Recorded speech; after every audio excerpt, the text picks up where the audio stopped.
Salmo 34, 1.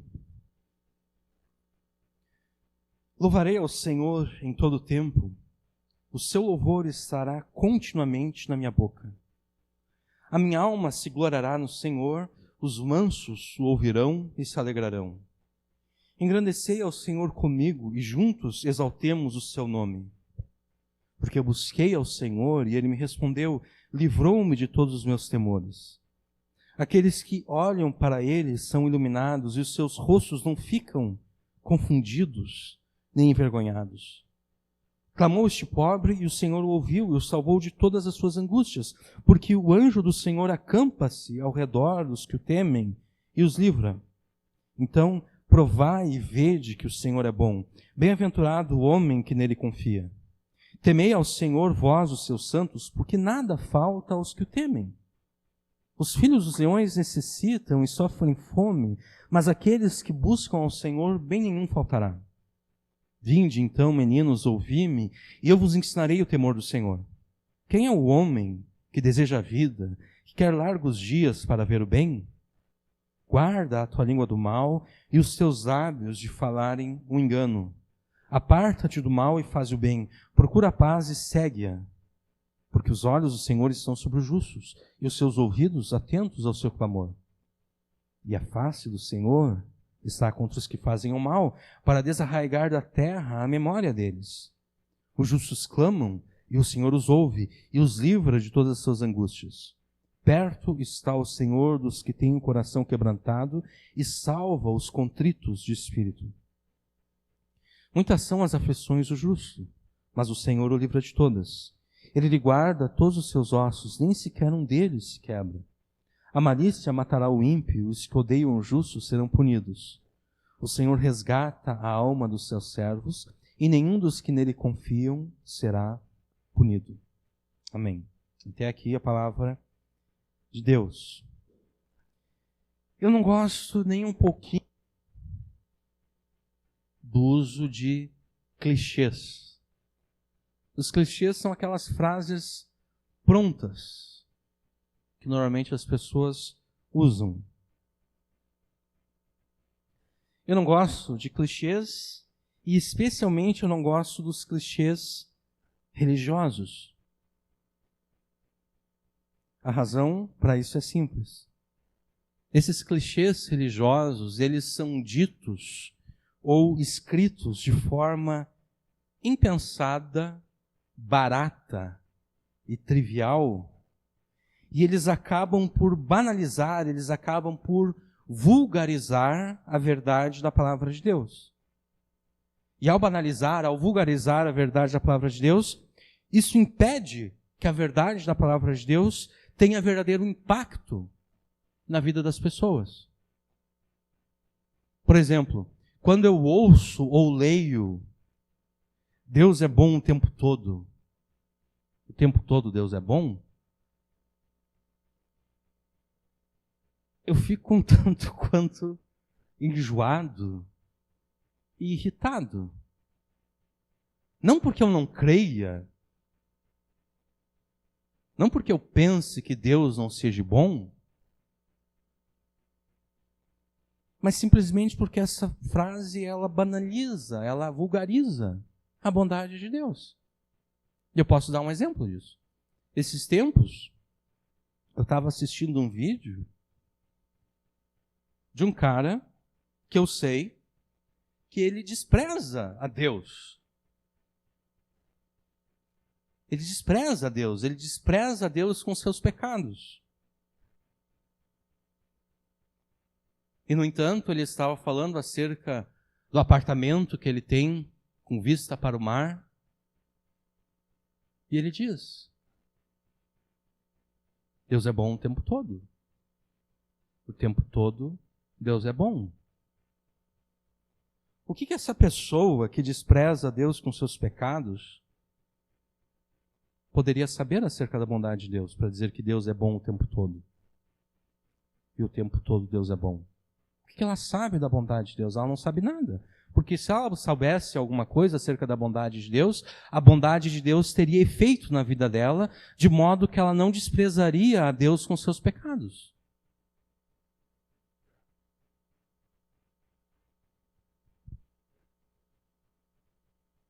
A bondade de Deus foi tão vulgarizada, a bondade de Deus foi tão banalizada, que ela perdeu o seu significado. A pessoa despreza a bondade de Deus em Jesus, no perdão dos seus pecados, e ainda assim ela fica dizendo de boca cheia que Deus é bom.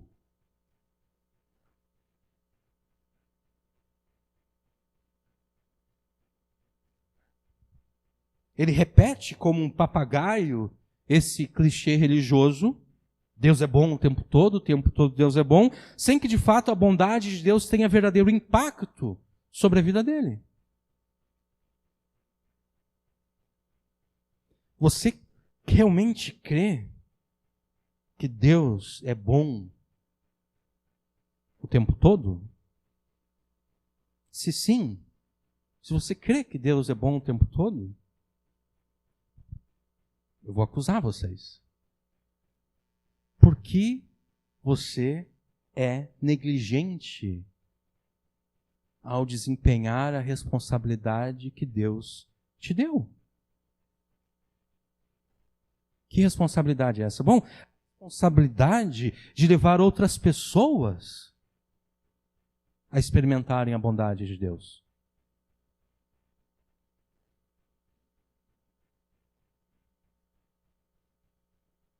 Se você crê que Deus é bom o tempo todo, por que você é negligente ao desempenhar a responsabilidade que Deus te deu de testemunhar por meio de palavras e ações da bondade de Deus aos teus familiares, aos teus amigos? Para que eles também sejam impactados pela bondade de Deus. Para que eles também recebam vida, sejam revitalizados pela bondade de Deus. Ou você acha que Deus é bom o suficiente para você, mas não bom o bastante para os seus familiares e amigos? Porque pode ser isso o caso também. Não, Deus ele é bom o suficiente para mim, mas eu conheço fulano de tal. Deus não será bom o bastante para aquela pessoa. Talvez seja isso que você pensa. Se você soubesse que os teus amigos, que os teus familiares estivessem em perigo, até mesmo perigo de morte. Agora eu lembrei, por alguma razão, lembrei daquele seriado Eu, a Patroa e as Crianças, acho que é esse o nome, né? Em que está lá o Michael, Kyle, o pai de família, está lá ele com a sua esposa e com a sua irmã, que não se suportam, né? As duas cunhadas ali, elas não se dão muito bem. E elas ficavam brigando pela atenção e pela afeição do Michael.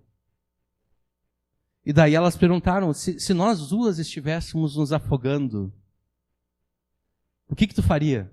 E elas pensaram que essa era uma perguntinha, uma pegadinha, né? Ele teria que escolher entre uma e outra para salvar. E ele disse, ele já estava irritado, né, daquela brigaçada toda, ele disse, eu não sei, provavelmente eu morreria tentando salvar vocês duas. E daí ele percebeu que ele foi esperto na resposta que ele deu. Né? E daí ele pensou, bom, não vou acrescentar mais nada, porque eu dei a resposta perfeita aqui. Se você soubesse que os teus amigos, que os teus familiares estivessem em perigo de morte, você não faria tudo para salvá-los? Você não faria como Michael e morreria tentando salvar o teu amigo, o teu familiar? Eu suponho que sim. Eu suponho que você, como crente, se até os incrédulos fazem isso, quanto mais os crentes, né? Então, eu tenho certeza que você faria de tudo para salvá-lo. O maior perigo que os teus amigos e familiares enfrentam é a condenação eterna. Esse é o maior perigo que eles enfrentam. O maior perigo que eles enfrentam não é assalto, não é estupro, não é assassinato, não é nada disso. O maior perigo que eles enfrentam é a condenação eterna. A qualquer momento eles podem ser chamados à eternidade. E se eles morrerem sem terem se apropriado pela fé da bondade de Deus, eles serão condenados ao inferno eternamente. E logo que eu falo isso, eu ouço a objeção de alguém, talvez até mesmo você objete, dizendo o seguinte: como é que um Deus bom poderia condenar pessoas ao inferno? Porque afinal de contas, Deus é bom o tempo todo Deus é bom. Como um Deus bom poderia condenar alguém ao inferno? E a resposta à objeção é simples. Deus condena as pessoas ao inferno exatamente porque Ele é bom e as pessoas não são. As pessoas são más, as pessoas são pecadoras. Um bom juiz, diante de provas irrefutáveis, ele vai condenar o réu, ele vai condenar aquele que está sendo acusado. Apenas um juiz mau, diante de provas irrefutáveis, rejeitaria essas provas para absolver o réu.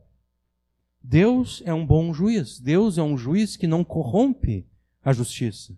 E, na verdade, ele não precisa que ninguém apresente diante dele provas, porque ele mesmo tem em si as provas. Ele mesmo conhece os segredos e os pecados e as maldades de todas as pessoas.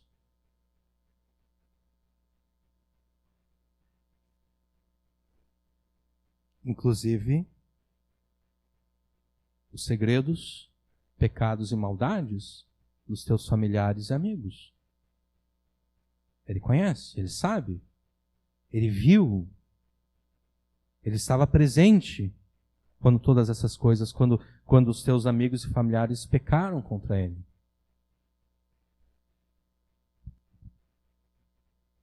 Deus não corrompe a justiça. E ele vai condenar essas pessoas ao inferno. Então, não se trata de como um Deus bom poderia condenar pessoas ao inferno, mas sim como um Deus bom não condenaria as pessoas ao inferno. A bondade de Deus exige que ele condene as pessoas ao inferno. Considerando então que Deus é um bom juiz e que teus familiares e amigos são pecadores e maus diante dele, resta apenas uma sentença para eles. A sentença de culpado. E a pena é uma eternidade no inferno. Então, esse destino, o inferno, é o maior perigo que os teus familiares e amigos enfrentam. E eles só serão salvos se pela fé eles se apropriarem da bondade de Deus. Não basta que eles digam: Deus é bom o tempo todo Deus é bom. Porque eu já dei o exemplo de alguém que continua vivendo em pecado e repete esse clichê como um papagaio. É necessário, de fato, que a bondade de Deus tenha impacto na vida dos teus amigos e familiares. É necessário que eles se apropriem da bondade de Deus para si mesmos. Para usar uma linguagem que já está um tanto quanto batida, é necessário que eles tomem posse da bondade de Deus para si mesmos. Por muito tempo as pessoas ficaram falando de: eu vou tomar posse da bênção. Alguém fala da possibilidade de comprar um carro novo, uma casa, uma mansão, qualquer coisa, a pessoa diz: não, em nome de Jesus eu tomo posse disso. Eu tomo posse dessa promessa. Eu tomo posse dessa bênção. Eu tomo posse dessa profecia que foi dita. Bom, é necessário que os teus amigos e familiares tomem posse da bondade de Deus.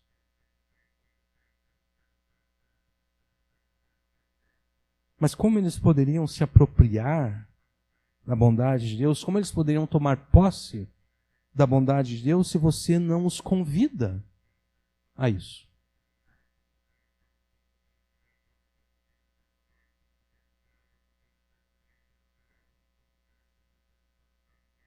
Como a fé é pelo ouvir, e ouvir da palavra de Deus. Mas como ouvirão, se não há quem pregue? Pergunta Paulo. Como eles vão se apropriar da bondade de Deus se você não diz para eles que eles devem se apropriar da bondade de Deus? E se você não mostra como eles podem se apropriar da bondade de Deus. Se você não diz, olha, tem que fazer isso, isso, isso e aquilo. Como eles vão se apropriar da bondade de Deus se você não os convida a tal, se você não os ensina como e não os encoraja a fazer isso?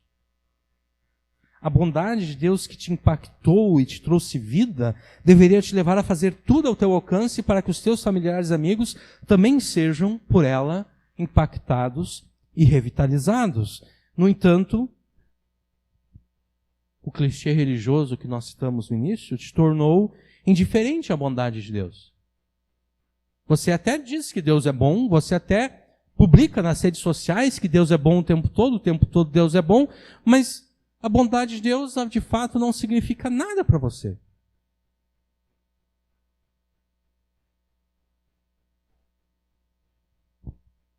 Essa é a introdução que na semana passada eu tive que descartar, né? Você repete como um papagaio, Deus é bom o tempo todo Deus é bom, e no entanto, você não é afetado pela bondade de Deus. A bondade de Deus não tem nenhum efeito. Como resultado, você acaba agindo de forma contrária àquilo que você repete. Você repete que Deus é bom o tempo todo, mas na verdade você age como se Deus não fosse bom o tempo todo. Você age como se Deus fosse bom o suficiente para você, mas não bom o bastante para os seus amigos e familiares. Sabendo que essa apatia para com a bondade de Deus pode, por vezes, tornar-se a realidade do povo de Deus, o Espírito Santo levou Davi a vivenciar circunstâncias difíceis, para que Davi mesmo experimentasse a libertação proporcionada pela bondade de Deus, e assim, por inspiração do mesmo Espírito Santo, ele compusesse esse salmo em louvor à bondade de Deus. O Espírito Santo quer usar o Salmo 34, infelizmente a gente não vai conseguir pregar em todo o Salmo, já adianto isso para vocês agora, mas o Espírito Santo quer levar este salmo, quer usar este salmo para que você tenha uma nova experiência com a bondade de Deus. Para que da próxima vez, quando você compartilhar algo como Deus é bom o tempo todo e o tempo todo Deus é bom, de fato aquilo ali tenha um significado para você e não seja um mero clichê religioso que os crentes devem compartilhar, porque afinal de contas está falando de Deus, mas na verdade aquilo ali para você não tem significado nenhum. Não, a próxima vez que você compartilhar isso, que seja algo de fato verdadeiro. Que signifique algo para você.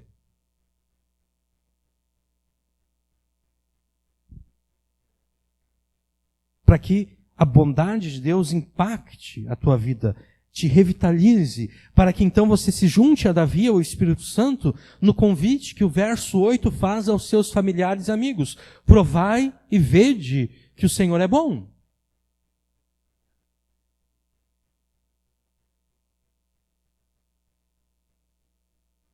Este salmo é um convite para que você, e por meio de você, os teus familiares e amigos, apropriem-se da bondade de Deus. Com relação a você, adore a Deus, cultuando a Ele publicamente, como nós vimos na semana passada. Obedeça, demonstrando temor. E confie nele, fazendo a Ele as suas orações. E com relação aos teus familiares e amigos, convide-os a cultuar ao Senhor, assim como você adora a Deus. Ensine-os a temer ao Senhor, assim como você obedece. E os anime a assim como a orar a Ele, assim como você nele confia. Fazendo isso, você vai se apropriar da bondade de Deus e você levará outros a fazerem o mesmo. Se você prestar atenção e obedecer ao que o Espírito Santo lhe dirá por meio dessa pregação, a bondade de Deus vai impactar e revitalizar você, e não somente você. Você, a tua família e os teus amigos. Aproprie-se da bondade de Deus e leve os teus familiares e amigos a fazerem o mesmo. Como? Convide-os a cultuar ao Senhor, ensine-os a temê-lo e anime-os a orar, assim como você o adora, o obedece e nele confia. Vocês vão notar que os primeiros minutos dessa pregação serão muito semelhantes aos primeiros minutos da pregação da semana passada, tá? Mas logo depois a gente vai seguir um caminho completamente diferente daquele da semana passada. O Salmo 34 é um hino de louvor à bondade de Deus, no qual Davi convida os seus conhecidos a se juntarem a ele no culto a Deus, na obediência a ele e na confiança em Deus. E vocês sabem, porque eu disse isso na semana passada, o que ocasionou Davi a escrever este salmo é exatamente aquela história que está relatada em 1 Samuel capítulo 21, a partir do versículo 11 até o versículo 15. Davi estava fugindo de Saul, porque Saul queria matá-lo. Davi chega a uma cidade dos filisteus.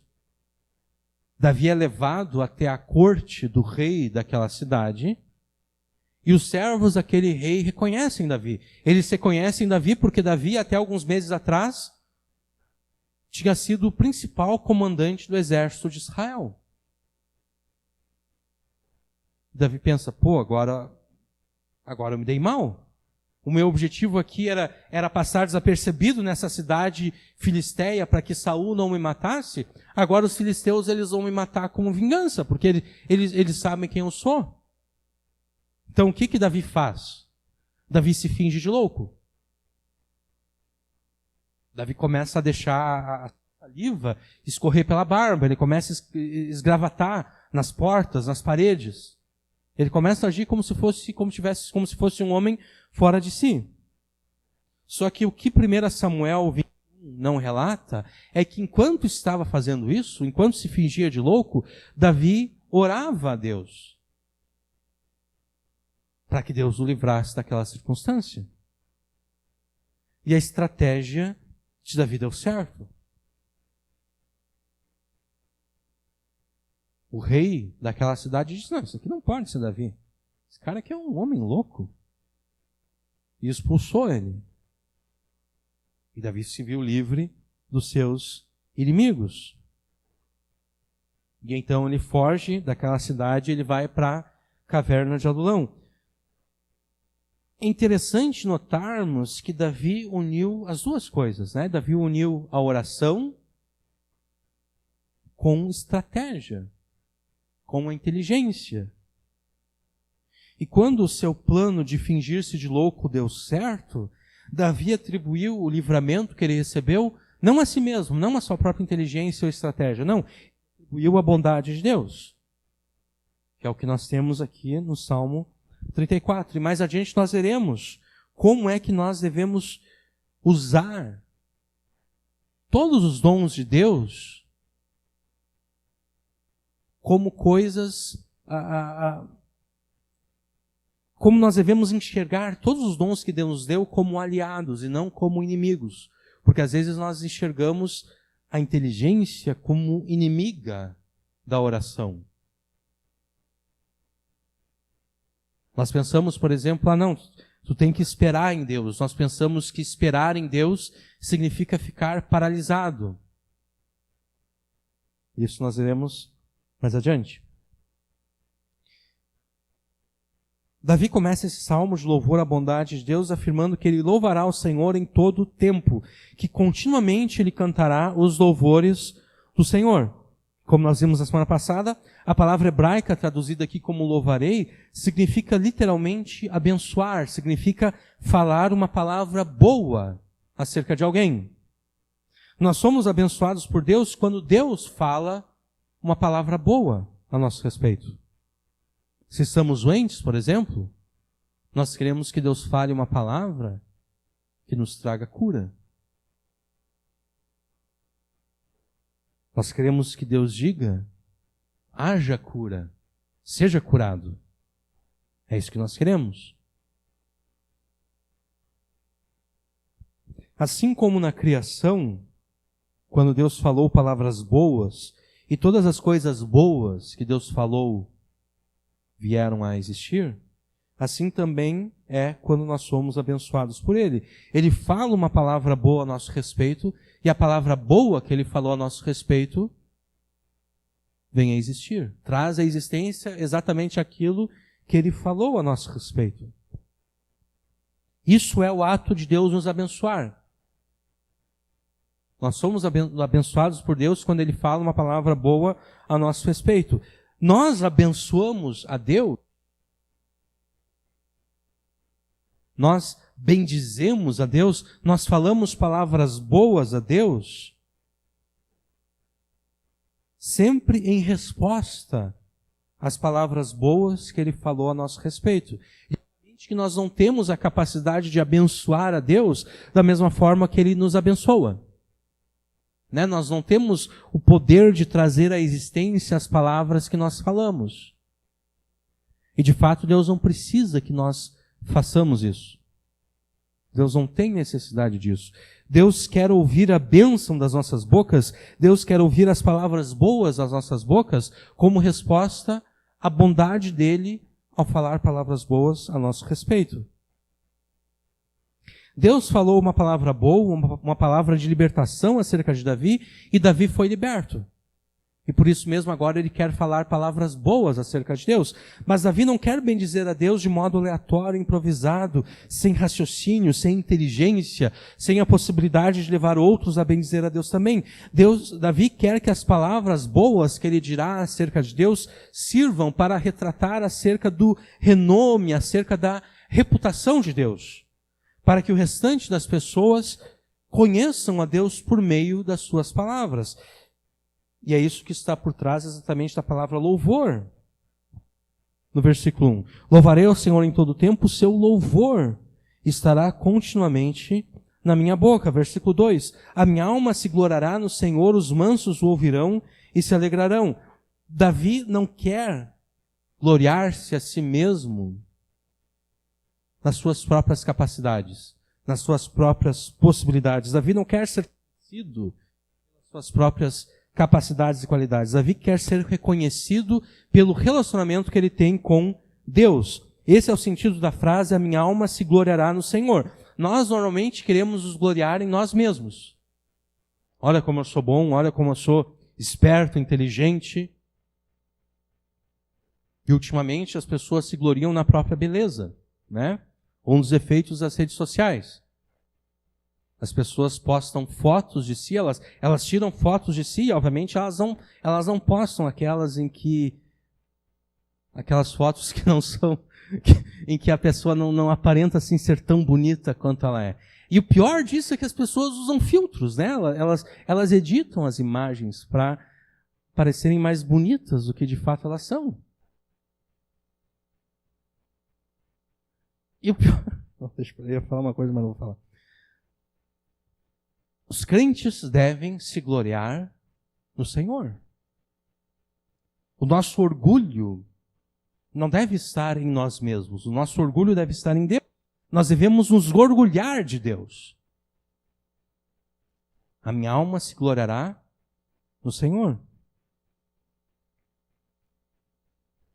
Davi se sente exaltado ao exaltar as capacidades e qualidades infinitas e insondáveis de Deus, e assim nós também devemos ser. E todos aqueles que forem mansos e humildes ouvirão acerca de Deus, ouvirão acerca das capacidades e qualidades infinitas e insondáveis de Deus, e com alegria eles vão se juntar a Davi no propósito que Davi tem de gloriar-se não em si mesmo, mas em Deus.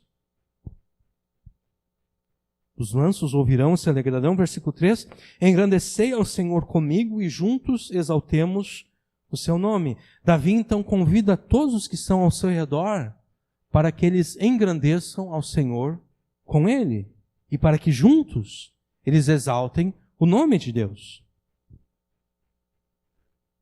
Engrandecer ao Senhor significa proclamar a grandeza de Deus, ou ainda dizer quão grande Deus é, ou ainda proclamar quão grandes coisas Deus faz. E a exaltação do nome do Senhor é o efeito disso, é o efeito resultante da proclamação da grandeza do Senhor. À medida em que proclamamos quão grande e quão incrível é o Senhor, o nome do Senhor torna-se famoso e conhecido, torna-se exaltado. Da mesma forma como a fama de Jesus corria por toda parte nos evangelhos. Jesus estava sendo exaltado ali. A fama dele, ele era conhecido por todas as pessoas.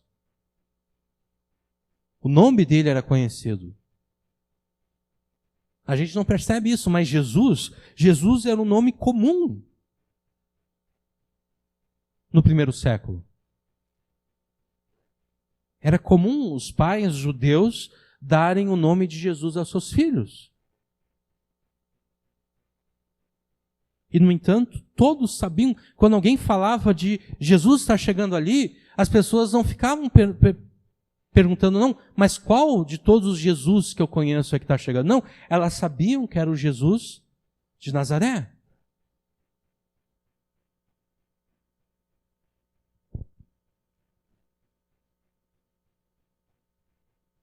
Nós encontramos aqui a significância do culto público oferecido a Deus.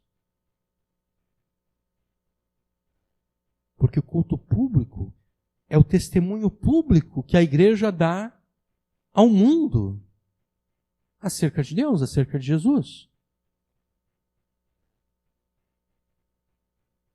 É o testemunho público que a igreja dá acerca de Jesus. Você deve cultuar a Deus em todos os momentos, sim. A vida do crente, toda a vida do crente é um culto a Deus. Mas eu não posso usar isso como desculpa para dizer, não, eu não vou me juntar aos meus irmãos no culto público a Deus, porque toda a minha vida é um culto a Deus.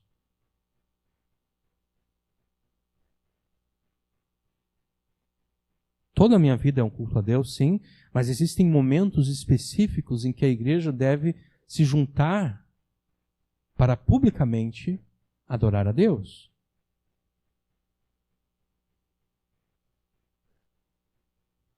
Você deve se juntar aos irmãos no culto a Deus para engrandecer ao Senhor e exaltar o seu nome. Mas além de juntar-se àqueles que já experimentaram a bondade de Deus, você deve convidar para o culto a Deus aqueles que ainda precisam experimentar a bondade de Deus. Você deve fazer como Davi. Engrandecei ao Senhor comigo. Você não deve simplesmente, digamos que você recebeu um parente, um amigo como visita no dia de culto, e daí está chegando o horário, você diz, agora eu vou ter que ir para o culto.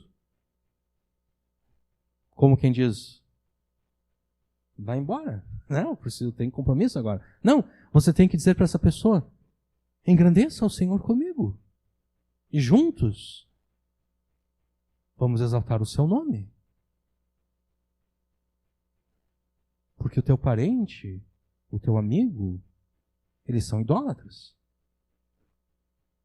Não pense que por eles não terem religião nenhuma, ou até terem alguma religião, mas não serem praticantes daquela religião, não pense que eles não são idólatras. Todos são idólatras.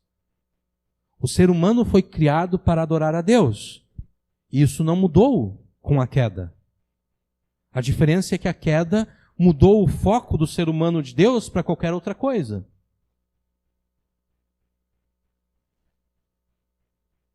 Nós pensamos que os povos primitivos eram... antigamente as pessoas eram tão primitivas e por isso elas inventavam religiões e deuses falsos. As pessoas continuam hoje inventando religiões e deuses falsos.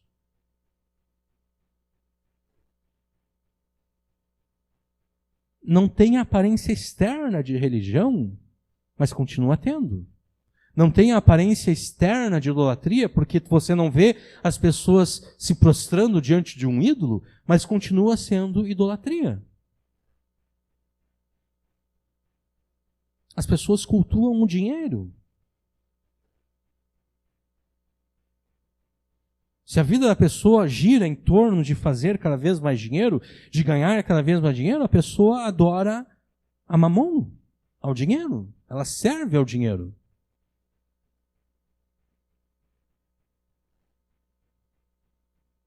Aqui no Brasil, nós não temos o aborto institucionalizado, como nos Estados Unidos, por exemplo.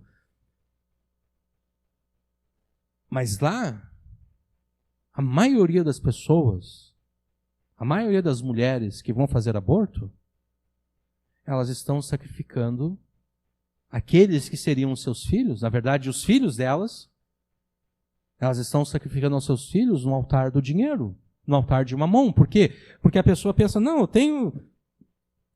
eu não queria ter engravidado agora, eu ainda tenho que trabalhar muito, eu ainda tenho que ganhar muito dinheiro. Se eu me tornar mãe agora, vai estragar todos os meus planos.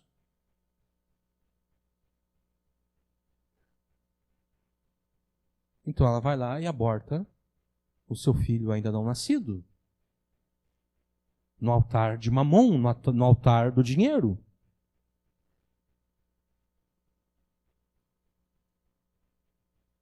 Aqui no Brasil nós não temos o aborto institucionalizado, mas se uma mãe abandona o seu filho a cuidado de outros, porque ela quer ganhar mais dinheiro, o marido dela já trabalha, mas ela quer ganhar mais dinheiro e abandona o seu filho ao cuidado de outros, essa mulher não é diferente de uma mulher lá nos Estados Unidos que aborta o seu filho, ou dos povos antigos lá em Israel que queimavam os seus filhos a Moloque. Não é diferente. Ela está sacrificando o seu filho no altar do dinheiro.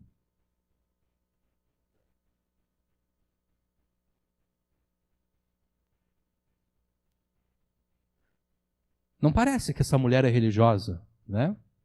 Não parece que ela é idólatra, porque ela não se ajoelha diante do dinheiro e não fica rezando diante do dinheiro, pedindo que o dinheiro a abençoe, mas ela é idólatra.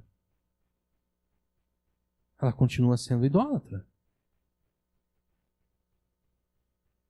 E a tua missão é converter os teus amigos e os teus familiares da idolatria para o culto ao Deus verdadeiro.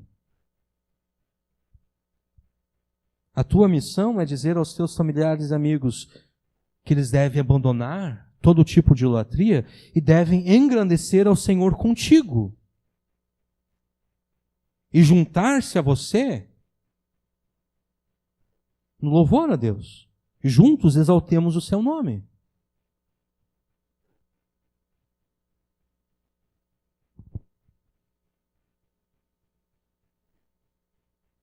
Assim como Davi convidou todos ao seu redor para que eles se juntassem a ele na proclamação da grandeza de Deus e na exaltação do seu nome, assim também você deve convidar todos ao teu redor para que eles se juntem a você na proclamação de quão grande e quão incrível Deus é. Assim também você deve convidar todos ao teu redor para que eles se juntem a você na missão de tornar o nome do Senhor famoso e conhecido. Juntos exaltemos o seu nome. Para que todos saibam que o Senhor, que Deus, é o tipo de Deus que faz coisas grandes e incríveis. A tua missão é convidar as pessoas ao teu redor para que elas cultuem ao Senhor do mesmo modo como você adora ao Senhor. Você deve ser um modelo de adoração e culto a Deus para os seus familiares e amigos. Parafraseando aquilo que o pai já disse décadas atrás, e que ele já contou aqui, teve um momento, na década de 90, que o pai perguntou aos membros e frequentadores da igreja: se o teu familiar se convertesse a Deus, e ele te imitasse, ele seria um bom crente ou um mau crente? Se ele se convertesse a Deus e ele te tomasse a você como um exemplo de como o crente deve ser, como o crente deve viver, ele seria um bom crente ou um mau crente?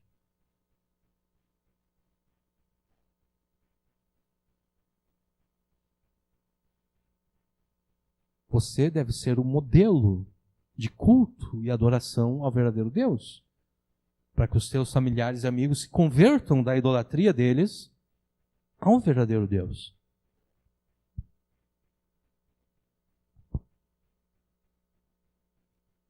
E, obviamente, quando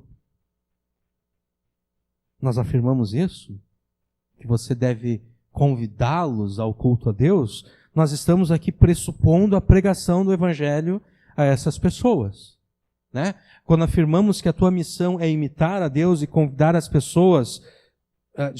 quando afirmamos que a tua missão é imitar a Davi e convidar as pessoas para que elas cultuem a Deus e o adorem, da mesma forma como você cultua a Deus e o adora, nós estamos pressupondo que você pregará o Evangelho a essas pessoas.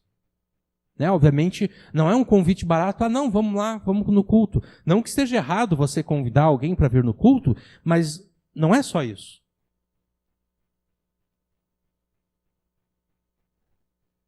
Né? Porque você até pode convidar a pessoa a vir ao culto, e ela até pode vir ao culto, e isso é bom. Mas o fato dela ter vindo ao culto não quer dizer que ela se tornou uma adoradora verdadeira do Deus verdadeiro.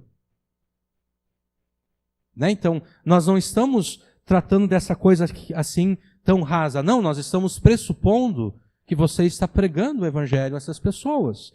E como forma de consolidar na mente e no coração dos seus familiares e amigos o Evangelho que você prega a elas, você convida elas a participarem do culto.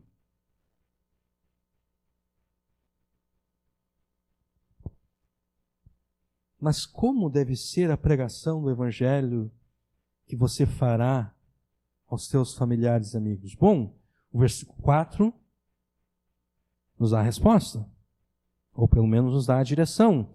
Busquei ao Senhor e Ele me respondeu, livrou-me de todos os meus temores. Você deve, ao pregar o Evangelho, você deve falar acerca da prontidão de Deus ao salvar todos aqueles que o buscam de forma cuidadosa e intencional. É isso que você deve ressaltar. Você deve ressaltar como Deus está pronto a salvar todos aqueles que o buscam.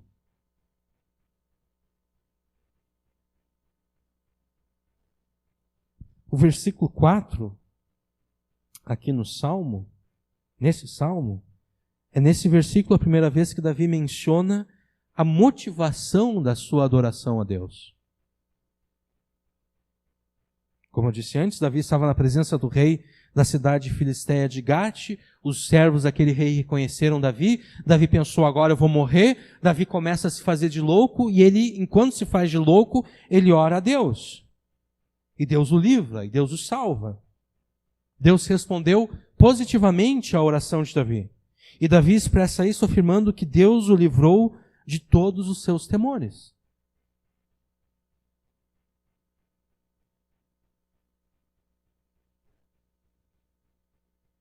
Só que essa salvação que Deus operou a favor de Davi aqui, não é usada por Davi apenas como motivação para a sua adoração pessoal a Deus. Não, nós devemos ler os versículos 13 e 4 em conjunto. Engrandecei ao Senhor comigo e juntos exaltemos o seu nome. Está subjuntido um porquê, né? Por que isso? Por que as pessoas ao meu redor devem juntar-se a mim a engrandecer o nome de Deus e exaltar o seu nome? Porque eu busquei ao Senhor e Ele me respondeu. Que Ele livrou-me de todos os meus temores. A razão pela qual Davi quer que as pessoas se juntem a Ele no culto e na adoração a Deus é exatamente essa obra de salvação que Deus operou a favor dele. Busquei ao Senhor e Ele me respondeu. Ele me livrou de todos os meus temores. Assim também você deve fazer ao pregar o Evangelho aos seus familiares e amigos. Você deve apresentar a bondade de Deus na sua prontidão em salvar todos aqueles que o buscam. Em pregações passadas, nós já afirmamos que Deus é o Salvador do seu povo em todos os aspectos.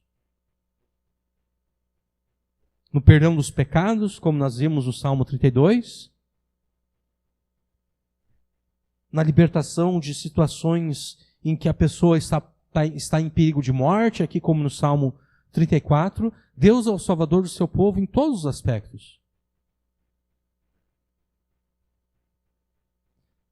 Certamente a maior obra de salvação que Deus operou a teu favor diz respeito exatamente ao perdão dos teus pecados. Certamente essa maior obra de salvação que Deus poderia efetuar a teu favor. Qualquer outra obra de salvação que Deus operar em teu favor será necessariamente menor do que essa.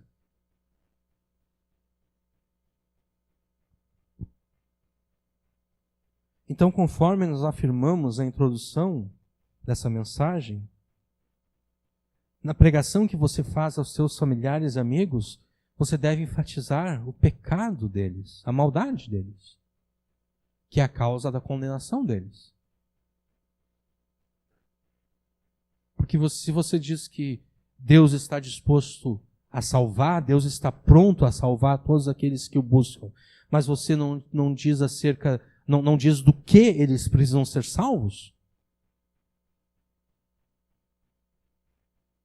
Se alguém se aproximasse de você e dissesse que está correndo perigo, fulano, você tem que te salvar, você está correndo perigo. E você pergunta, tá bom, qual o perigo que eu estou... Qual é o perigo que pode, de repente, vir sobre mim? Qual é o perigo que pode me trazer prejuízo? A pessoa não diz, você não vai levar a sério.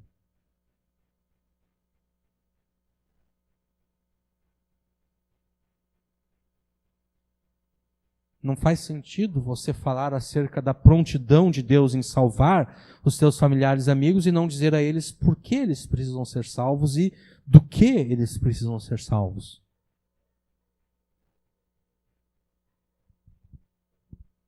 Você deve mostrar a eles como a bondade de Deus e a maldade deles significa que enquanto eles não procurarem salvação em Jesus, enquanto eles não se apropriarem da bondade de Deus, eles estarão debaixo da ira de Deus e condenados ao inferno. Essas são as notícias ruins. Não, o Evangelho são boas novas, boas notícias. Mas uma notícia só pode ser boa se existe a possibilidade de comparação, né? Algo só pode ser bom em relação a outra coisa.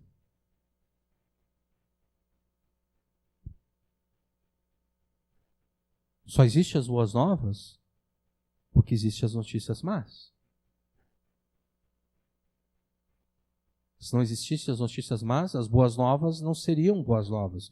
Elas seriam apenas novas notícias. Nem boas, nem más. É necessário a comparação.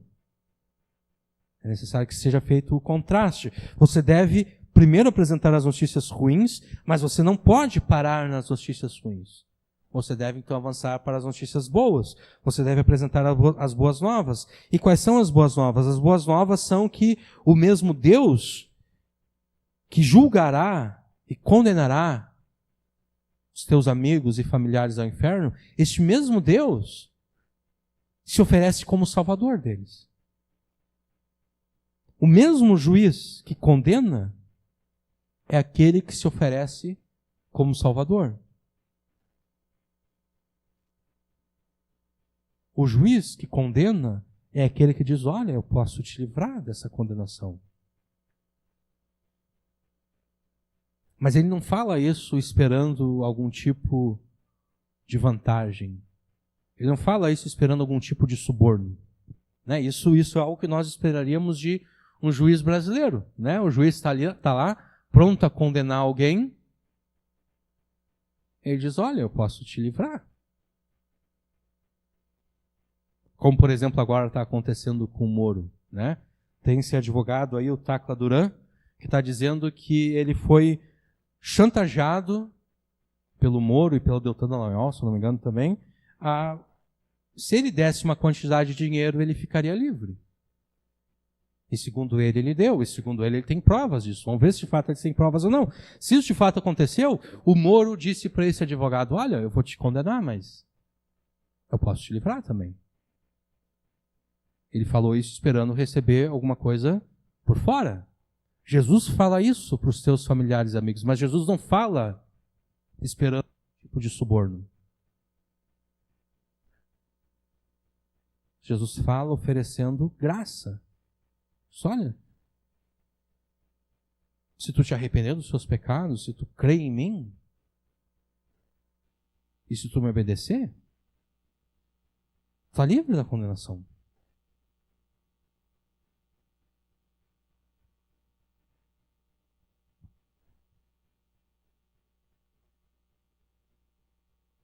As boas novas são que o mesmo Deus que julgará os teus amigos e familiares e os condenará no último dia por meio de Jesus, este mesmo Deus está pronto para, por meio do mesmo Jesus, salvá-las deste terrível destino, desde que ele seja buscado com fé e arrependimento. E então você pode e deve também, além disso, apresentar exemplos menores da salvação de Deus. Ou melhor, antes disso, você pode contar o teu próprio testemunho.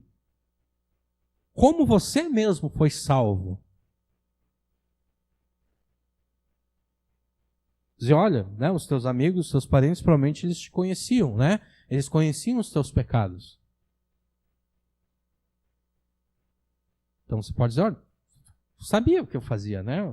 Todas as coisas que eu fazia, mas olha só, eu fui salvo de todas essas coisas. E não apenas eu fui salvo, eu fui transformado, de modo que agora eu não faço mais elas, e na verdade eu não sinto mais necessidade de fazer essas coisas.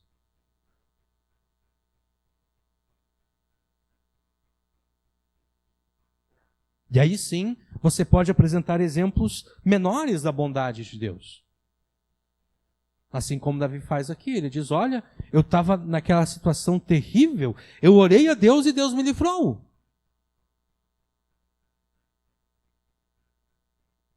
Eu orei a Deus e Deus falou uma palavra boa acerca de mim e Ele me abençoou. Ele me livrou de todos os meus temores.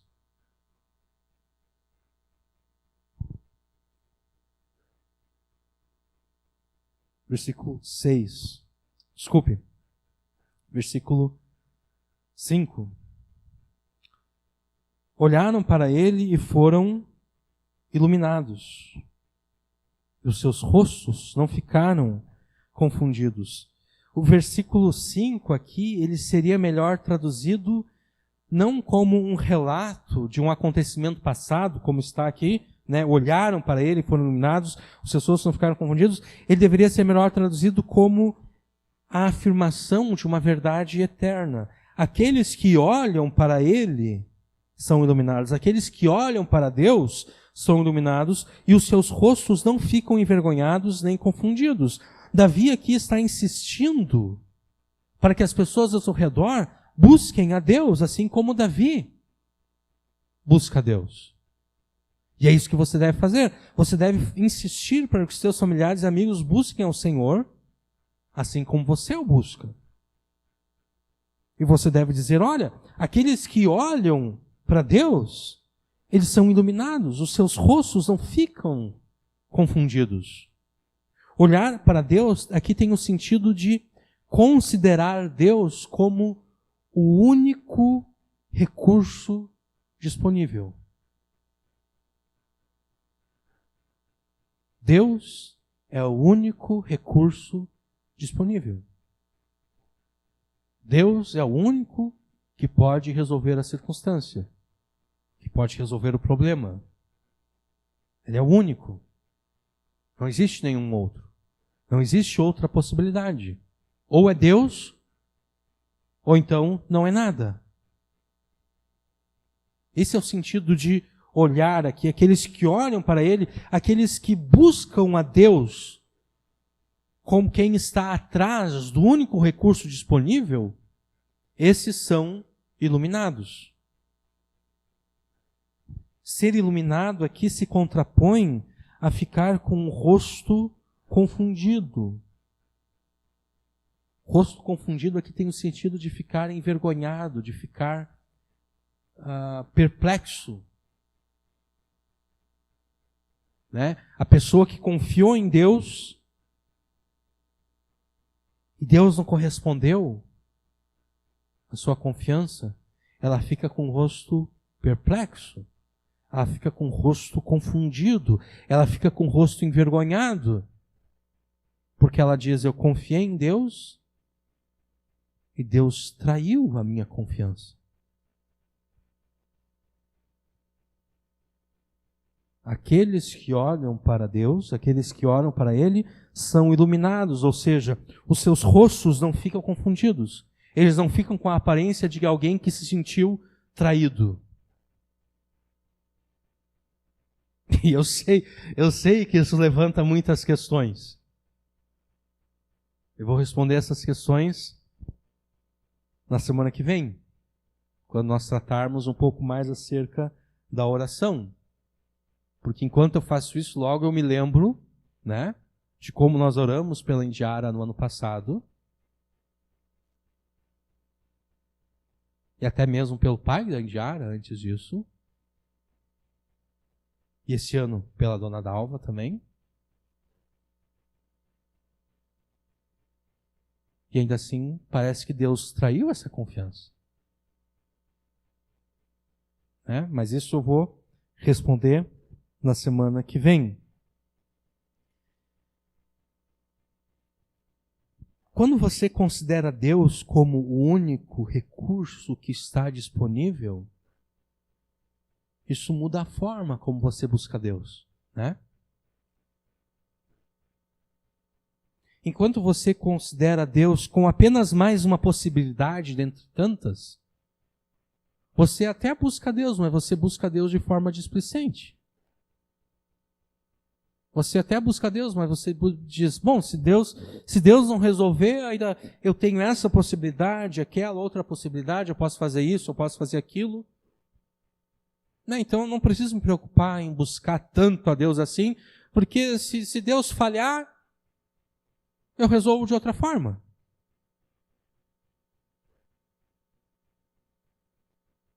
Mas quando eu considero que Deus é o único recurso, não é assim que eu busco a Deus.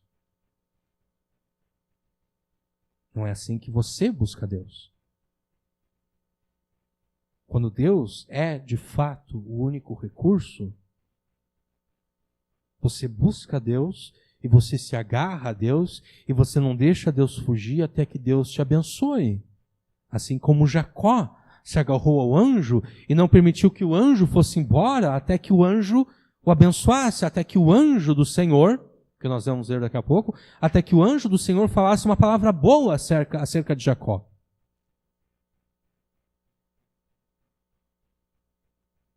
E na verdade, enquanto nós pensamos que se Deus falhar, nós podemos resolver dessa ou daquela outra forma, nós ainda não chegamos no ponto desse verso aqui.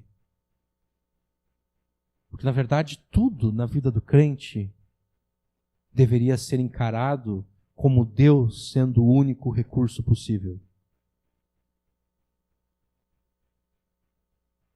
É mais ou menos aquilo que Tiago falou, né?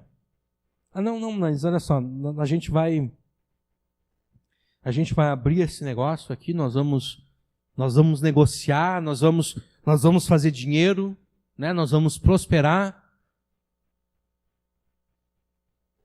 Tiago diz: tá bom, mas quem fala dessa forma não está se gloriando em Deus, está se gloriando em si mesmo. Porque e se Deus fizer com que você fique doente e não consiga cumprir todos os teus planos, né? Então, na verdade, não é o caso de que se Deus falhar, eu vou fazer aquilo. Deus pode falhar e Deus pode me impedir de fazer aquilo que eu queria fazer para resolver a circunstância. E daí não há mais jeito. Aí não há mais possibilidade. Então, na verdade, tudo na vida do crente deve ser encarado como Deus sendo o único recurso. Porque quem é que te dá saúde para você fazer alguma coisa para resolver o problema? É Deus que te dá saúde. Quem é que te dá a capacidade? É Deus.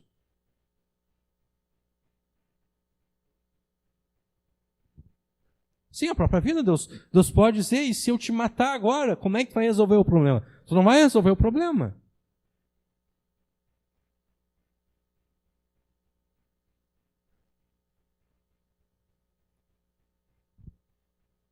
Nós chegaremos ao ponto do versículo 5, quando nós descobrirmos que, de fato, tudo nas nossas vidas, até mesmo as coisas mais fáceis, as coisas mais triviais, como, por exemplo, levantar da cama amanhã de manhã, que é uma coisa mais trivial do que isso, né?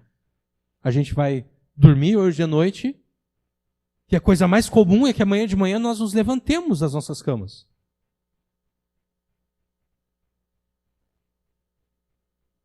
O simples levantar de uma cama depende de Deus. Porque Deus pode dizer: a cama a qual subiste, dela jamais descerás. Isso pode significar a morte de alguém enquanto a pessoa dorme, ou isso simplesmente pode significar, como alguém já falou acerca disso, um servo de Deus tinha que levantar cedo, e era um dia frio de inverno, e nós sabemos como é difícil levantar da cama cedo num dia frio de inverno. Né? Nós sabemos como é isso, especialmente nesses últimos dias, né? Na semana passada estava mais agradável. Essa semana agora o frio, né, pegou de jeito. E essa chuva não ajuda em nada, né? Mas de qualquer forma, o servo de Deus, esse pastor, estava chateado que ele tinha que levantar no meio do frio. E daí é dito que Deus falou para ele: não, tu não precisa levantar.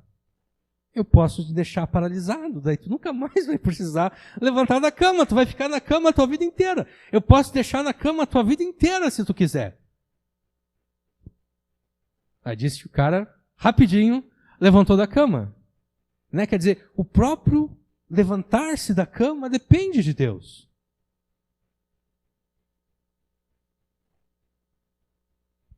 Quando ficar claro na tua mente que a tua única esperança, de fato, está em Deus, para qualquer coisa, para aquelas coisas que te são de fato impossíveis, e até para aquelas que são tão fáceis quanto levantar da cama, quando ficar claro para você que a tua única esperança de salvação está em Deus, você vai buscar a Deus de forma incansável, de forma intencional. Aqueles que buscam a Deus intensa e incansavelmente, considerando Deus como o único recurso disponível, estes serão iluminados. Estes não serão envergonhados da sua confiança em Deus.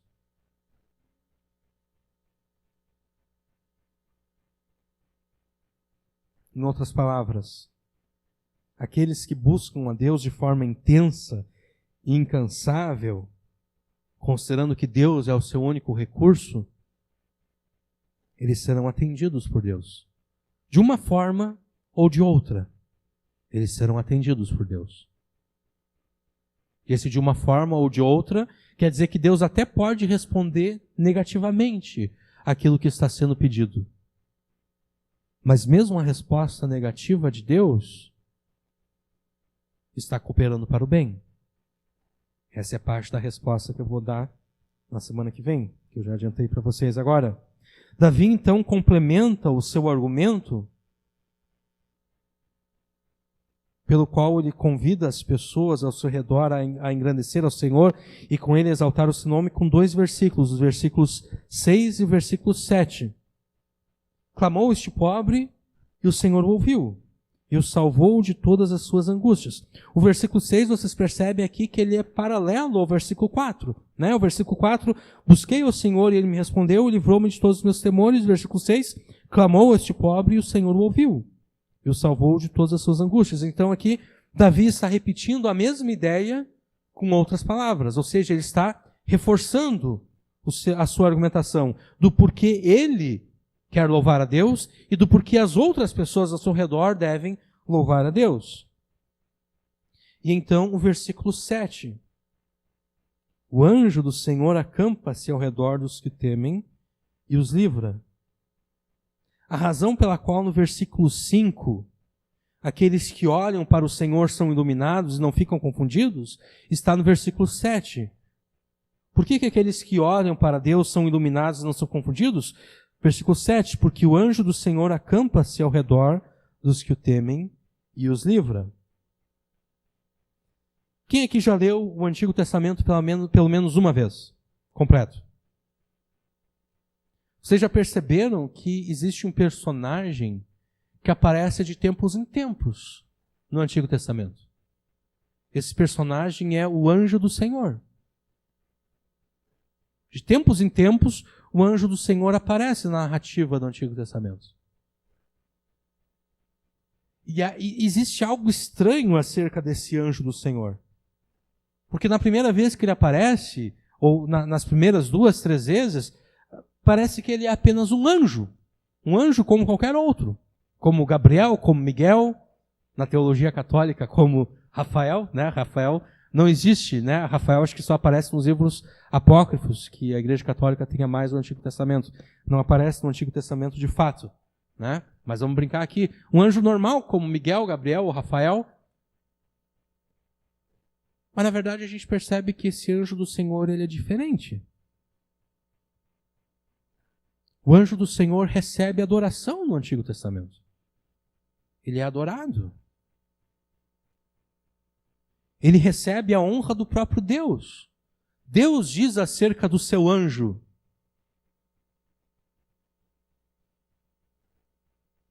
que o nome de Deus está nele. Isso Deus fala a Moisés, quando Deus diz para Moisés: olha, eu não vou subir com o povo. Tá? Eu não vou eu mesmo estar junto com o povo, porque esse povo aqui é pecador. Se eu for ter com eles, se eu estiver no meio deles, eu vou ser obrigado a matá-los. Por quê? Porque Deus é bom e Israel era mau. Né? Israel era mau por causa dos seus pecados. Mas Deus completa o que ele está dizendo a Moisés, dizendo: olha, eu não vou estar no meio do povo, mas eu vou enviar o meu anjo. Que o meu nome está sobre este anjo. E vocês devem temer este anjo. Vocês devem obedecer este anjo.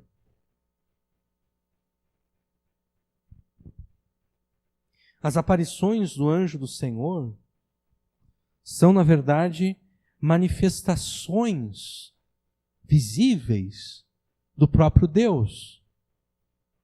Aquilo que na teologia é chamado de teofania. Teofania é quando Deus se faz visível. Como, por exemplo, aconteceu com Abraão. Né? Abraão estava lá, peregrinando em Canaã, e de repente ele olha assim, ele vê 3 homens vindo em direção a ele.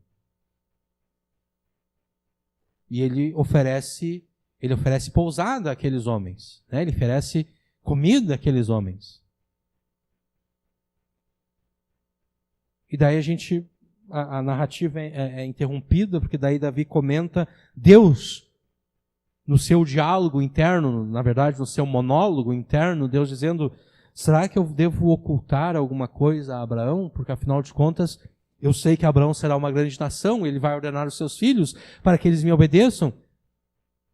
A gente percebe que aqueles 3 homens ali, na verdade, um deles é o próprio Deus, 2 deles são anjos. Isso é uma teofania.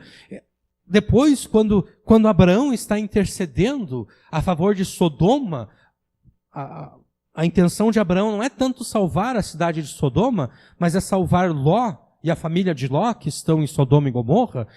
Abraão está intercedendo. Quando diz que Abraão está falando com o Senhor, na verdade ele está falando com aquele homem.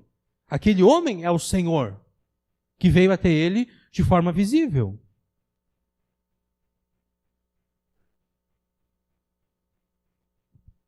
As aparições do anjo do Senhor, então, na verdade, são chamadas de teofanias. São manifestações nas quais o próprio Deus se fez visível ao seu povo. Só que há um detalhe. No Evangelho de João, no início lá, naquilo que é chamado de prólogo do Evangelho de João, que são os primeiros 18 versículos do capítulo 1, João afirma que Deus, o Pai, nunca foi visto por ninguém. É o Filho que revela o Pai às pessoas. Então, mais precisamente, o anjo do Senhor é Deus o Filho se manifestando de forma visível antes da sua encarnação.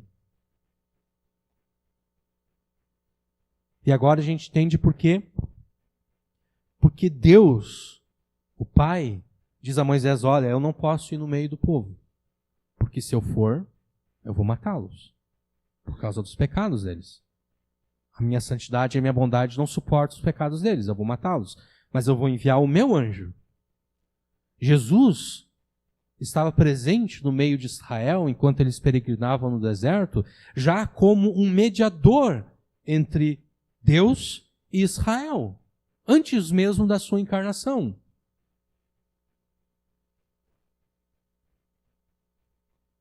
Quando Davi afirma então aqui que o anjo do Senhor acampa-se ao redor dos que o temem ao Senhor para os livrar e salvar, não é um anjo qualquer, não é Gabriel, não é Miguel, não é o Rafael da teologia católica, não. É o próprio Filho de Deus.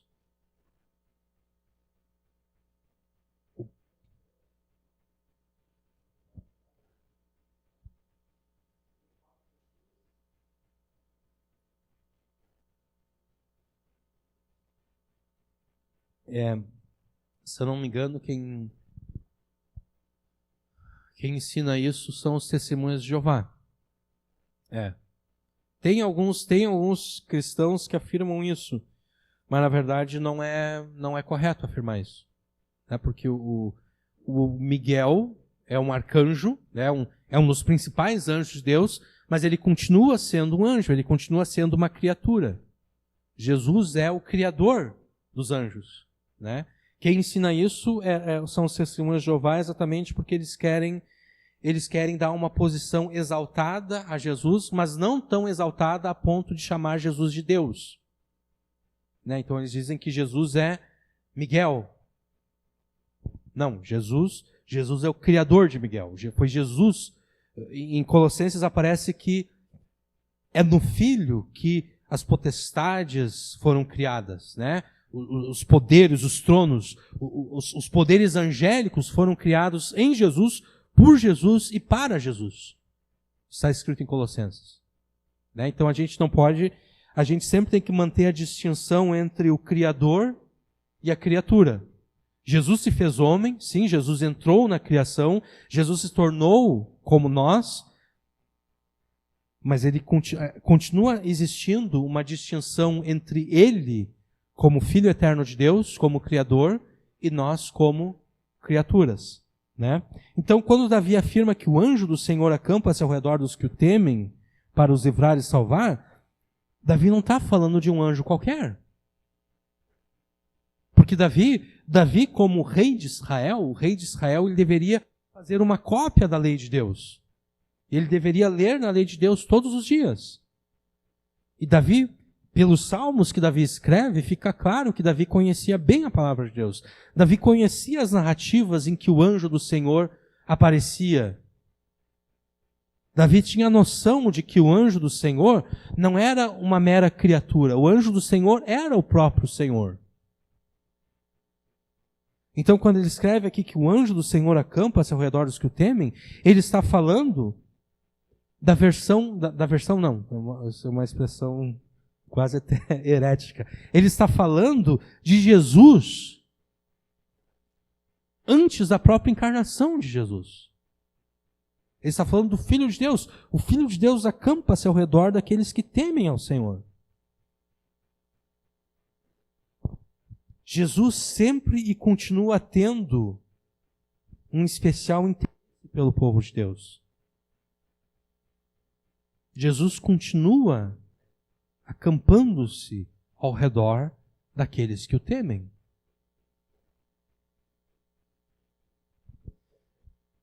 Se você deseja experimentar a bondade de Deus na tua vida, você deve se apegar ao anjo do Senhor. Você deve se apegar ao próprio Senhor Jesus Cristo e jamais largar dele, assim como Jacó apegou-se ao anjo do Senhor e não largou.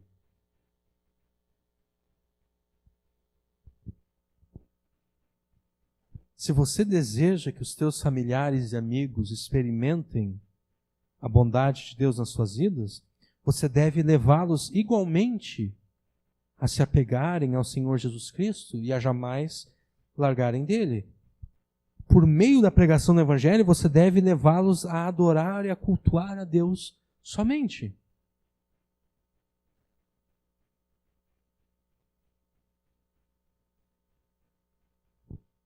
Ou você, com verdade, adora e cultua ao Deus verdadeiro, ou você é um idólatra. O mesmo é verdade com relação aos teus amigos e familiares. Ou eles com verdade adoram e cultuam ao Deus verdadeiro, ou eles são idólatras. Não há meio termo. Não há outra possibilidade. Você deve se apropriar da bondade de Deus e deve levar os teus familiares e amigos a fazerem o mesmo. Então, convide-os a cultuar ao Senhor Jesus, assim como você o cultua, assim como você o adora. E de novo, nós estamos pressupondo aqui o quê? A pregação do Evangelho. Conforme a pregação da semana passada, certifique-se primeiro de que você ainda está na fé. E você estando certificado de que ainda está na fé, cultue ao Senhor com verdade, adore-o com verdade. E então pregue o Evangelho aos seus familiares e amigos, convidando-os a imitarem você no culto e na adoração que você faz a Deus. Aproprie-se da bondade de Deus cultuando e adorando. Leve os seus familiares e amigos a apropriarem-se da bondade de Deus, afastando-os da idolatria e convidando-os a cultuar ao Senhor assim como você o adora. Mas além disso, para que você se aproprie da bondade de Deus e leve os outros a fazerem o mesmo, é necessário que você tema ao Senhor e ensine os outros a fazerem o mesmo. Ensine os seus familiares e amigos a temerem ao Senhor. Porque, afinal de contas, o anjo do Senhor acampa-se ao redor de quem? Ao redor daqueles que o temem. O anjo do Senhor, Jesus, não está acampado ao redor daqueles que não temem ao Senhor. E aqui nós estamos definindo o temor do Senhor como a confiança no Senhor. E a confiança no seu sentido mais amplo possível. Porque quando nós falamos de confiar em Deus, normalmente nós pensamos em confiar nas promessas de Deus. Mas na verdade, confiar no Senhor se refere a confiar em tudo aquilo que Deus falou. Porque na palavra de Deus não há apenas promessas. Na palavra de Deus há também leis e mandamentos. Coisas que nós devemos obedecer. Então, o temor do Senhor como confiança na palavra de Deus, como confiança no Senhor, se refere a eu creio tanto em Deus que eu obedeço aquilo que Ele fala. Eu acredito tanto naquilo que Deus diz que eu de fato obedeço aquilo que Ele falou. O temor do Senhor, então, como confiança em tudo aquilo que Deus falou, especialmente com relação aos seus mandamentos e leis. Então, nós estamos aqui, deixando mais claro, nós estamos definindo aqui o temor do Senhor como a confiança nos mandamentos do Senhor que se mostra pela obediência a eles. Então, para que você se aproprie da bondade do Senhor e leve outros a fazerem o mesmo, é necessário que você os ensine a temer ao Senhor, assim como você obedece ao Senhor. De novo, temor como sinônimo de confiança que leva à obediência. Nos versículos 8 até o 10, e é só até esses versículos que nós leremos nessa noite, o versículo 11 em diante ficará para a semana que vem.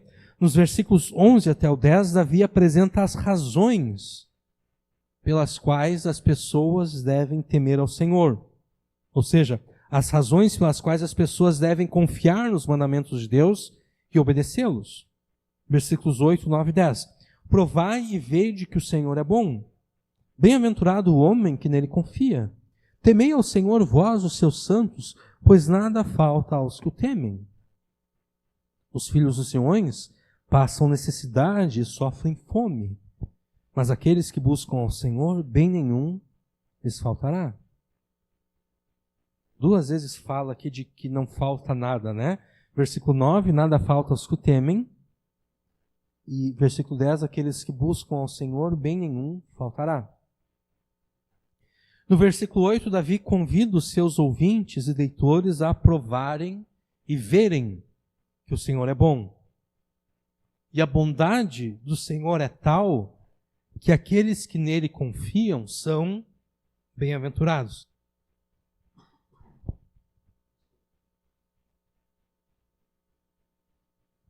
Engasguei. Deixa eu repetir aqui. No versículo 8, Davi convida os seus ouvintes e leitores a provarem e verem como o Senhor é bom, e a bondade do Senhor é tal que aqueles que nele confiam são bem-aventurados. Já em 3 salmos seguidos, é tratado dessas pessoas que são chamadas de bem-aventuradas. Os 2 versos de abertura do Salmo 32 mostram como Deus está interessado na bem-aventurança de indivíduos. Eles afirmam o seguinte: bem-aventurado aquele cuja transgressão é perdoada e cujo pecado é coberto, bem-aventurado o homem a quem o Senhor não imputa maldade e em cujo espírito não há engano. Já o versículo 12 do Salmo 33 afirma que Deus não está apenas interessado na bem-aventurança de pessoas, de indivíduos. Deus está interessado na bem-aventurança de nações inteiras. Bem-aventurada é a nação cujo Deus é o Senhor.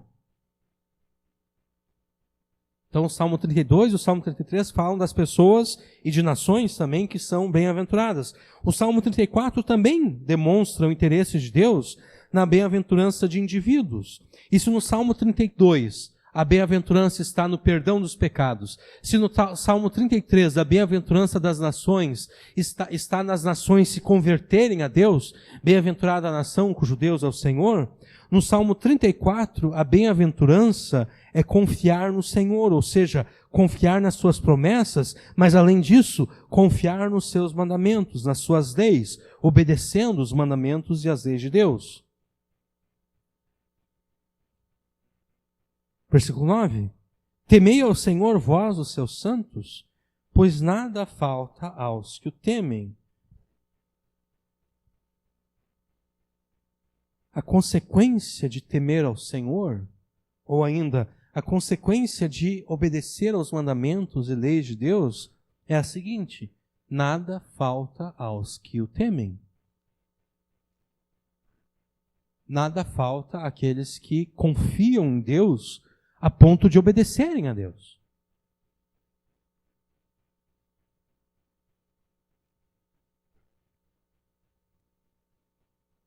Aqui nós somos obrigados, pelo ambiente no qual nós vivemos, nós somos obrigados que, em hipótese alguma, estamos defendendo qualquer coisa parecida como salvação pelas obras, como se, pela nossa obediência à lei, aos mandamentos de Deus, nós pudéssemos conquistar qualquer coisa da parte de Deus do ponto de vista da salvação. Não é a lei de Deus que é contrária ao Evangelho, mas sim o uso indevido da lei de Deus, que é contrária ao Evangelho. Na verdade, usos, né? Porque são muitos os usos indevidos, né? Por exemplo, existem infinitas respostas erradas para a pergunta quanto é 2 mais 2, né? Só existe uma resposta certa, né? E existem tanto quão infinito é o número de números que existem, assim também é infinito a possibilidade de respostas erradas para a pergunta quanto é 2 mais 2. Da mesma forma, existem inúmeros usos indevidos da lei de Deus. São os usos indevidos da lei de Deus que são contrários ao Evangelho. Mas o uso apropriado da lei de Deus jamais será contrário ao Evangelho. Nós não estamos aqui ensinando um uso indevido da lei. Nós estamos ensinando aqui um uso apropriado da lei. E qual é este uso? É o uso em que a lei nos informa qual é o padrão moral que Deus exige dos seus santos.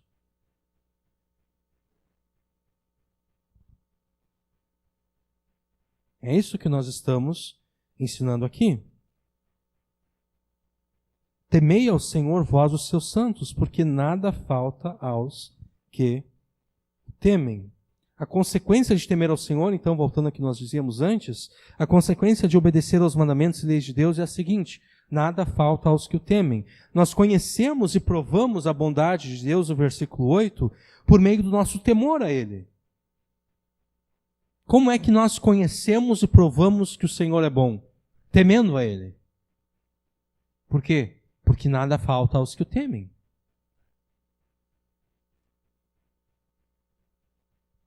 Ou ainda, nós conhecemos e provamos a bondade de Deus por meio da nossa obediência aos seus mandamentos. Isto de duas formas complementares. A primeira forma é a seguinte: Deus atende a oração daqueles que o temem. É por isso que nada falta aos que o temem, porque Deus atende a oração daqueles que o obedecem. Essa é a primeira maneira. A segunda maneira, pela qual os que temem ao Senhor conhecem e provam a bondade de Deus, é exatamente pela bondade da lei de Deus e dos mandamentos de Deus. A lei de Deus é boa. E a lei de Deus promove aquilo que é bom. Ao falar da sua própria lei, por meio de Moisés, Deus disse o seguinte. Eu vou ler aqui para vocês na versão Nova Almeida atualizada. Portanto, eu vou ler aqui para vocês Deuteronômio 4, 6 até 8, tá? Portanto, guardem e cumpram essas leis, porque isso será a sabedoria e o entendimento de vocês aos olhos dos povos, que ouvindo todos esses estatutos, todos esses mandamentos, dirão: de fato, essa gente, esse grande povo, é gente sábia e inteligente. Pois se grande nação há que tenha deuses tão chegados a si como o Senhor nosso Deus, todas as vezes que o invocamos, e que grande nação há que tenha estatutos e juízos tão justos como toda essa lei que hoje eu lhes proponho? Isso é Deus falando acerca da sua própria lei. Deus dizendo: olha, as nações ao redor de vocês vão olhar para vocês e vão dizer: como essa gente é inteligente? Observe a justiça da lei. Como a lei deles promove de fato justiça. E promove de fato restauração e promove o bem das pessoas. Esses dias a gente estava conversando lá em casa exatamente acerca disso. E de como a lei de Deus é superior. Vocês já notaram, quem leu o Antigo Testamento, já notou que não existe prisão no Antigo Testamento? Não existe prisão. As pessoas, no máximo, eram presas enquanto elas estavam sendo julgadas. Mas não existia pena de prisão.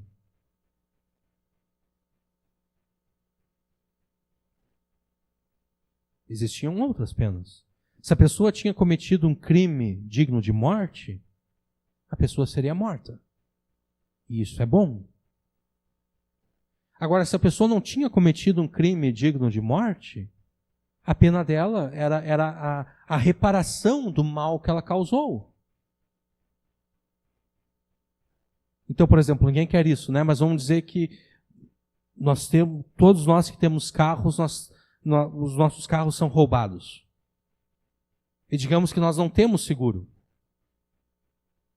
O carro foi roubado e nós não temos seguro. E agora? A pessoa roubou o carro e ela já conseguiu entregar lá para o atravessador que vai levar para o desmanche, não sei o que lá. Sei lá o que esses caras fazem. Mas de qualquer forma, não tem como recuperar o carro. Mas a pessoa que te roubou, ela foi presa. Tudo bem, ela vai ser condenada, ela vai para a cadeia. Mas o que isso faz para você? Isso não faz nada por você, né? Você continua tendo o prejuízo de ter tido o carro roubado.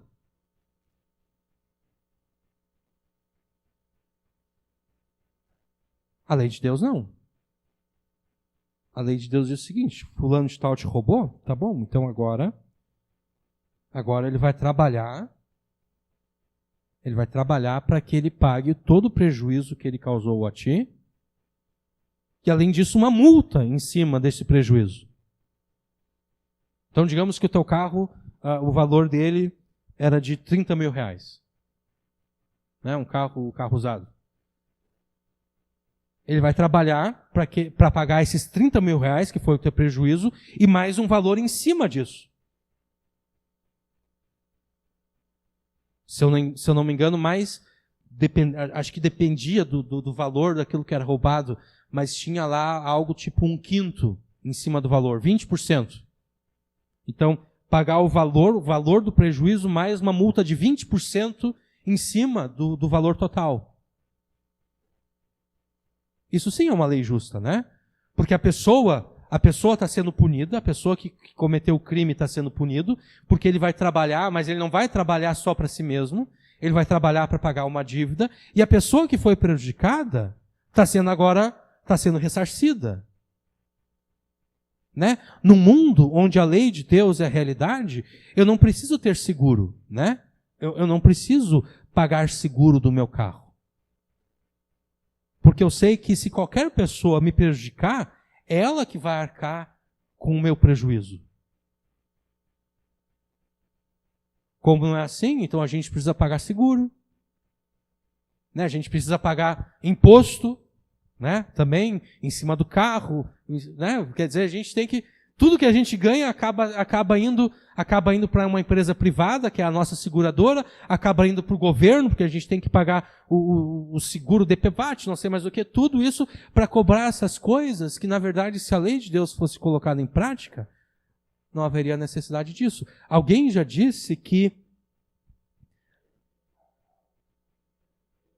Sim, é assim, porque daí a gente, com os nossos impostos, a gente paga o bandido que está sendo sustentado lá na cadeia, e na verdade o cara vai sair de lá um bandido pior, né? Por que essas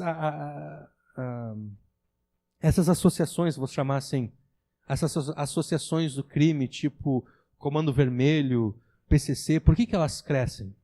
Elas crescem exatamente por causa disso. O cara é preso porque ele roubou o celular de alguém. Ele não devia de roubar, mas é um crime pequeno, né? Ele não matou ninguém, ele não estuprou ninguém, ele só roubou o celular. Só que, no entanto, ele vai ser preso com os bandidos de fato da pesada. E lá, ele vai ter que conseguir proteção de alguma forma, né? Porque se ele não conseguir proteção, ele vai ser estuprado ou ele vai ser morto. Então ele vai ter que se juntar ao PCC para ser protegido lá dentro. É a única forma dele sobreviver lá dentro da cadeia, é ele se juntar ao PCC. E daí ele vai ser solto rápido, né? Porque o cara não é condenado a 30 anos de cadeia por ter roubado o celular. Ele vai ficar lá o quê? Alguns meses. Ele vai sair. Só que agora ele já vai sair como um membro do PCC. Então, na verdade, o nosso sistema de justiça simplesmente está criando cada vez mais criminosos e criminosos cada vez mais perigosos. Porque agora o cara não vai simplesmente só roubar celular. Agora o cara vai partir para crimes maiores.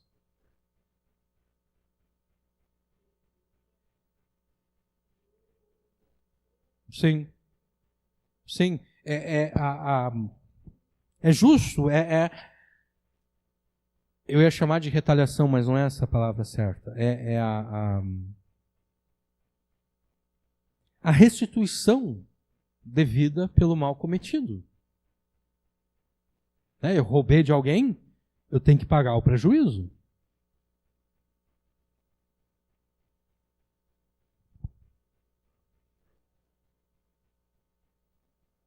Não.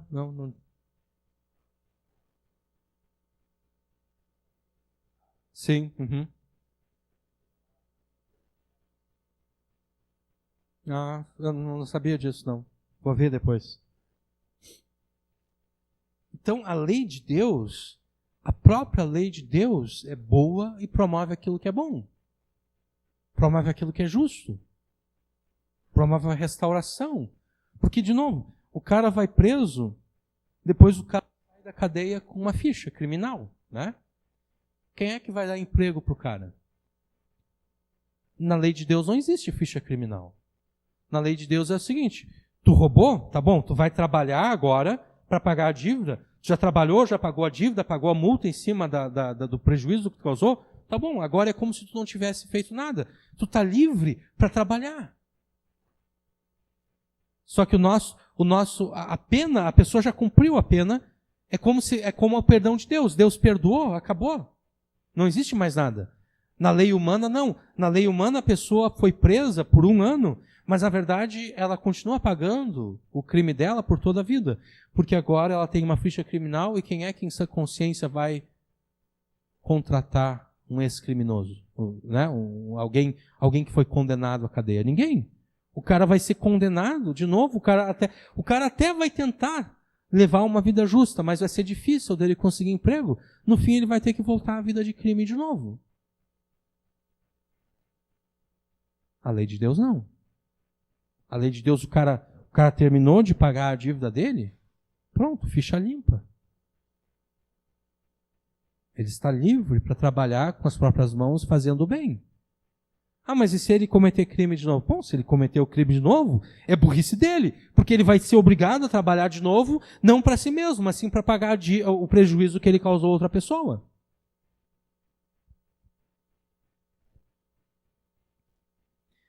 Deus é o criador deste mundo. E Deus criou este mundo para funcionar de acordo com a sua própria lei. De modo que quando a lei de Deus é obedecida, o mundo e o universo correspondem à lei de Deus e trazem bênção sobre as pessoas e sobre as nações que obedecem à lei de Deus. E o contrário é verdadeiro também. Quando a lei de Deus é desobedecida, o mundo e o universo respondem negativamente, trazendo maldição sobre as pessoas e nações que desobedecem a Deus. Desculpe, aqui é necessário explicar 2 coisas. Nós não estamos falando do mundo no sentido pejorativo, como a Bíblia às vezes fala do mundo, né? Quando Jesus disse, por exemplo, o mundo vos odeia porque primeiro odiou a mim. Aqui Jesus está falando do mundo como algo negativo, como esse sistema que se opõe a Deus. Não, nós estamos falando do mundo aqui como a criação de Deus. E quando nós falamos do mundo como a criação de Deus, nós não estamos fazendo como os panteístas e panenteístas, como, por exemplo, o hinduísmo ou o budismo, que trata o mundo como se o mundo fosse um ente divino quase.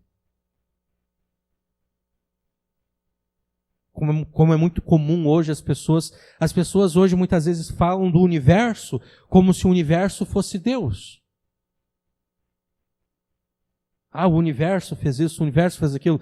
Tem um seriado que já é antigo agora, um seriado de comédia que eu assisti há um tempo atrás, e eles não falavam de Deus, eu notei isso, eles falavam do universo. Eles falavam do universo como se o universo fosse Deus. Então aquilo que nós falaríamos acerca de Deus, que Deus preparou isso para mim, eles diziam, não, o universo, foi o universo que orquestrou toda essa circunstância para que ela viesse a acontecer. Na verdade, esse seriado de comédia, ele reflete as filosofias orientais, como o budismo, o hinduísmo, onde o universo é visto como um ser divino. Não, nós estamos falando do universo como criação de Deus. Deus criou o mundo e Deus determinou as regras pelas quais o mundo funciona. E Deus determinou nessas regras que quando a lei dele é obedecida, o mundo responde de forma positiva. Quando uma nação obedece a Deus, Deus faz com que a própria criação conspire, vamos dizer assim, conspire para o bem daquela nação.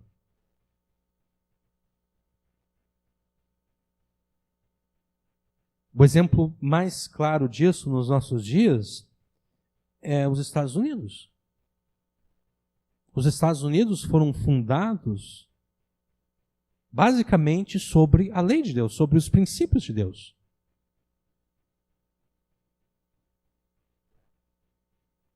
E por isso se tornou uma das maiores potências, não apenas atuais, mas, na verdade, ao longo de toda a história, não existiu potência militar tão grande quanto a americana. E potência econômica também. E agora os Estados Unidos eles estão revertendo tudo isso. Né? Eles estão, já, questão de décadas, já estão rejeitando a sua herança cristã, rejeitando as bases cristãs sobre as quais aquela nação foi fundada. E aquilo que a gente vê hoje vindo dos Estados Unidos e que em muitos aspectos está sendo importado pelo Brasil, é exatamente o castigo de Deus sobre os Estados Unidos. Né? Toda essa ênfase, junho é o mês do orgulho gay lá nos Estados Unidos. Né? A gente viu, inclusive, uma marca de cerveja que resolveu fazer propaganda com um homem que quer ser reconhecido como mulher. Essa marca ela praticamente está quase falida agora, porque os americanos resolveram, principalmente homens, né? Imagina, a marca ela vende principalmente para homens, né? O maior consumidor de cerveja não é o público feminino, é o público masculino, né? E daí essa marca de cerveja resolve, quer saber, vamos celebrar esse homem que agora quer ser mulher. E eles querem continuar vendendo para homens. Isso quem aprovou essa campanha publicitária não sabe nada de publicidade, né? Tu deve focar no teu público-alvo. Teu público-alvo é masculino, é másculo, né? Tu tinha que fazer como a propaganda do Marlboro no passado, né?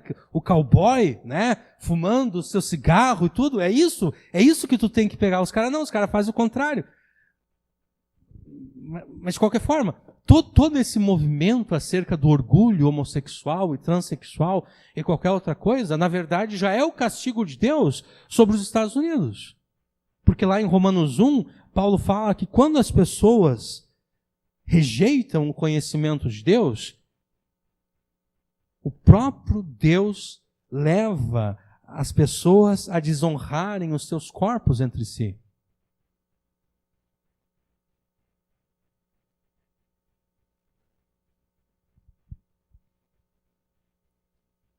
Mas eu tenho que correr aqui, porque o tempo é implacável. Vamos ver se eu consigo chegar rapidinho aqui no final. Então é por isso que nada falta aos que temem ao Senhor. Porque o próprio mundo, como criação de Deus, responde positivamente àqueles que temem ao Senhor. E mesmo quando acossado, acuado, circunstâncias adversas, nada falta aos que temem ao Senhor, porque o anjo do Senhor, o Senhor Jesus, está acampado ao redor daqueles que obedecem ao Senhor, garantindo assim que as orações que eles fazem a Deus serão respondidas por Deus. E essa verdade é mais uma vez confirmada pelo versículo 10. Os filhos dos leões, os leõezinhos, passam necessidade e sofrem fome. Mas aqueles que buscam o Senhor, a esses bem nenhum faltará. Por que não falta bem aos que buscam ao Senhor? Porque o próprio mundo, como criação de Deus, responde positivamente àqueles que obedecem a Deus, e porque o próprio anjo do Senhor, o próprio Senhor Jesus Cristo, acampa-se ao redor dos que temem ao Senhor, para os livrar do perigo e para os abençoar, garantindo assim a resposta de Deus às suas orações. Bem nenhum falta. Aqueles que buscam ao Senhor, bem nenhum faltará. Mas alguém dirá: a mim tem faltado bens. Bens aqui nós devemos entender como tudo aquilo que Deus declara como sendo bom na sua palavra. Alguém pode dizer, tem faltado bens a mim? Há coisas na minha vida que não correspondem a tudo aquilo que Deus declara como sendo bom.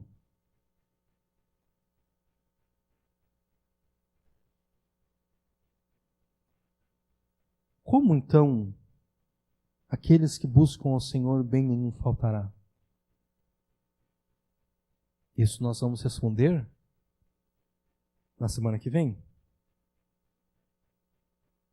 Deus é bom o tempo todo. O tempo todo Deus é bom. Isso é verdade.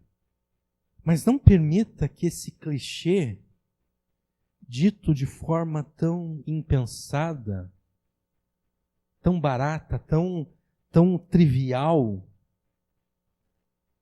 banalize e vulgarize a bondade de Deus, de modo que ela não impacte a tua vida, de modo que ela não revitalize a tua vida e a vida dos seus familiares e amigos. Sim, Deus é bom o tempo todo.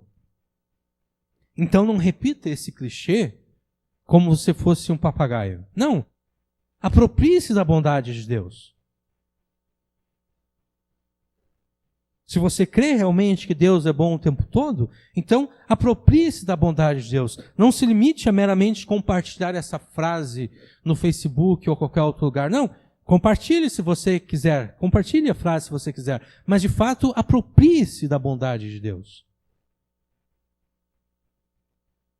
Que ao compartilhar essa frase, esse clichê, de fato ele não seja mais um clichê para você.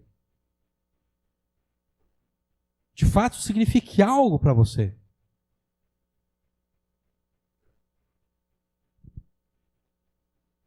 Aproprie-se da bondade de Deus e leve os teus familiares e amigos a fazerem o mesmo. Pregue a eles o Evangelho, incentive-os a abandonar a idolatria. Incentive eles a se juntarem a você no culto e adoração ao Deus verdadeiro. E então ensine-os a temer ao Senhor. Na semana que vem nós vamos ver mais acerca do temor do Senhor também. Ensine-os a temer ao Senhor do mesmo modo como você o obedece. É assim que você se apropriará da bondade de Deus e levará os teus familiares e amigos a serem impactados e revitalizados pela mesma bondade que te impactou, pela mesma bondade que te revitalizou.